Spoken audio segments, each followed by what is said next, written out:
حافظ حسنات حافظہ اللہ کو کہ وہ آئیں اور اپنے خیالات کا اظہار کریں۔ حافظ حسنات حافظہ اللہ۔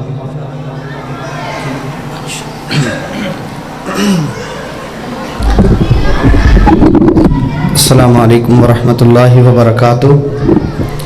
ان الحمد للہ والصلاة والسلام علی رسول اللہ۔ اشہد ان لا الہ الا اللہ وحدہ لا شریک لہ واشہد ان محمدا عبدہ ورسولہ۔ اما بعد فاعوذ باللہ السمیع العلیم من الشیطان الرجیم۔ بسم اللہ الرحمن الرحیم۔ یا ویلتى لیتنی لم اتخذ فلانا خلیلا۔ انسان زندگی گزار رہا ہے، اس کے شب و روز کے تمام اعمال اللہ کے ہاں لکھے جا رہے ہیں۔ بہترین وہ وقت ہے جو انسان اللہ کی عبادت میں صرف کر لے۔ یقین جانے یہ زندگی بہت عارضی ہے، اس کے حوالے سے قیامت کے دن اللہ رب العالمین سوال کریں گے۔ جو بھی دین کا کام کرنے والے احباب ہیں، ہمیں ان کا ساتھی بننا چاہیے، دین کے کام کو مضبوط کرنا چاہیے، کیونکہ ہماری وجہ سے جتنا بھی دین کا کام زیادہ ہوگا اللہ رب العالمین ہمیں اس کا اجر عطا فرمائیں گے۔ اللہ تعالیٰ قرآن مجید میں ارشاد فرماتے ہیں، ان تنصر اللہ ینصرکم، اگر تم رب کے مددگار بنو گے تو اللہ تمہارا مددگار بنے گا۔ مختلف علماء کرام اپنے خیالات کا اظہار فرما رہے ہیں، میں ایک بات کی طرف توجہ دلا کر اپنی بات کو مکمل کرتا ہوں۔ ویسے بھی میرے خیال کے مطابق ابھی اصل خطبہ شروع نہیں ہوئے، وقت کافی بیت چکا ہے۔ اللہ رب العالمین میرے سمیت تمام احباب کو حق بات سن کر عمل کرنے کی توفیق عطا فرمائے۔ رسول اللہ صلی اللہ علیہ وسلم کا فرمان ہے، صحیح بخاری کی حدیث، آپ فرماتے ہیں، مثل الجلیس الصالح والسوء کحامل المسک ونافخ الکیر۔ ایک آدمی اچھی مجلس میں بیٹھتا ہے، اس کی مثال ایسے ہی ہے جیسے ایک کستوری بیچنے والا ہے، اور بری مجلس میں بیٹھنے والا اس کی مثال ایسے ہے جیسے کوئی بھٹی میں پھونکنے والا ہے۔ جو کستوری بیچنے والا ہے، نبی کریم صلی اللہ علیہ وسلم نے اس کے ساتھ ایک اچھی مجلس کی مثال دی ہے۔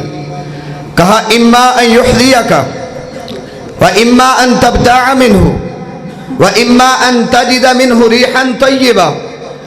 آپ کسی کستوری والے کے پاس جاتے ہیں تو ممکن ہے وہ آپ کو ہدیتاً تحفے کے طور پہ کستوری دے دیتا ہے، خوشبو تمہیں تحفے میں دے دیتا ہے۔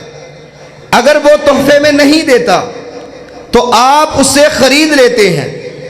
اگر آپ خریدتے بھی نہیں، ان تجد منہ ریحا طیبہ، کہا جب تک تم اس کے پاس رہو گے تمہیں خوشبو آتی رہے گی۔ اور بری مجلس کی مثال، برے ساتھیوں کی مثال وہ ایسے ہے، نافخ الکیر، اما ان یحرک ثیابک وَإِمَّا أَن تَجِدَ مِنْهُ رِيحًا خَبِيثًا۔ کہا آپ اس کے پاس بیٹھتے ہیں تو ممکن ہے وہ اپنے پھونک کی وجہ سے آگ میں پھونک مارے، کوئی انگارہ اڑ کے تمہارے کپڑوں میں پڑے، تمہارے کپڑوں کو جلا سکتا ہے۔ اگر تمہارے کپڑے نہیں جلتے، کہا أَن تَجِدَ مِنْهُ رِيحًا خَبِيثًا، جب تک تم اس کے پاس رہو گے بدبو پاتے رہو گے۔ اس رسول اللہ صلی اللہ علیہ وسلم کے فرمان کو سامنے رکھیں، اپنے تعلقات، اپنی دوستیاں، اپنا اٹھنا بیٹھنا، اپنی مجالس کی نظر ثانی کریں۔ ہمارے نوجوان بھٹکتے نظر آتے ہیں، مختلف بدعمالیوں کا شکار ہو رہے ہیں۔ اس کی وجہ یہ ہے بری مجالس ہیں۔ یاد رکھیں، اگر ہم ان مجالس کا خیال رکھیں، اچھی مجلسوں میں بیٹھیں، رسول اللہ صلی اللہ علیہ وسلم کے فرمان کے مطابق ہم بچ سکتے ہیں۔